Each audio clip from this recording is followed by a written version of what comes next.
You could call them the babies of the tournament. Kickstart Rush came in with a roster of some of the competition's youngest players, their youngest at 15 years old, but yet they show that youth can trump experience. Today, they've lost only one game to one of the other semi-finalists, UWA Blackbirds.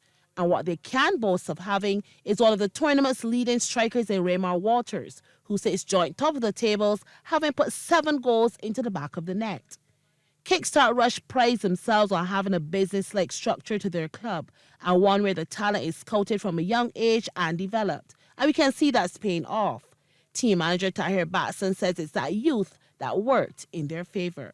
With Kickstart Rush, we have a very young team. We do that in developing youth. So in order to development to that stage, we include them in our senior team lineup, which will give them that exposure and experience. So yes, we have a group of youngsters involved in our team lineup, and I guess that is what boosts the team, because that youthfulness and that energy they produce enhances the team.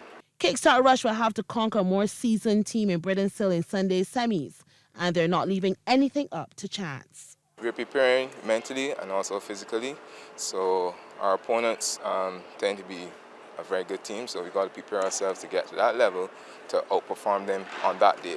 And there's no doubt that the men from Brittons have been at Valerie, their home ground, putting in all the groundwork to get over the less seasoned opponents. Although, as the stats show, like Kickstart, they too have a loss in the competition, going down to Ellerton, the other semi-final team in the group stages. Brittons are no strangers to out-of-season glory and came in as one of the stronger units, being long-standing fixtures in the BFA Premier League. They too have a star striker in Rommel Bino, whose 6 goals so far has him just one off the leading scorers. Team manager Fabian Wharton says much of their drive comes from their St. Michael-based community. Well, as a community, we are a sporting community. Brittons Hill loves football, and the entire community is very happy that we have made it this far. We have done this before in terms of when it was a Pelican.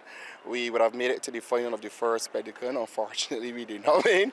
But our focus right now is laser sharp on the semi-finals and to ensure that we put ourselves in that finals on the Independence Day. And while experience may be on their side, the Brittons camp will not be sleeping on their Kickstart Rush opponents. The reality of the situation is, I always say this and I'll continue to say it, football is played on the day. You could be playing Kukuchupeng, right? You have to just go there, execute your plans, and at the end of the day, make sure you outscore your opponent. And just a little tidbit. All of our semi-finalists emerged from groups C and E of the competition, and this first semi will feature the second-place teams from either group. Kickoff on Sunday for this first semi-final is 6 p.m.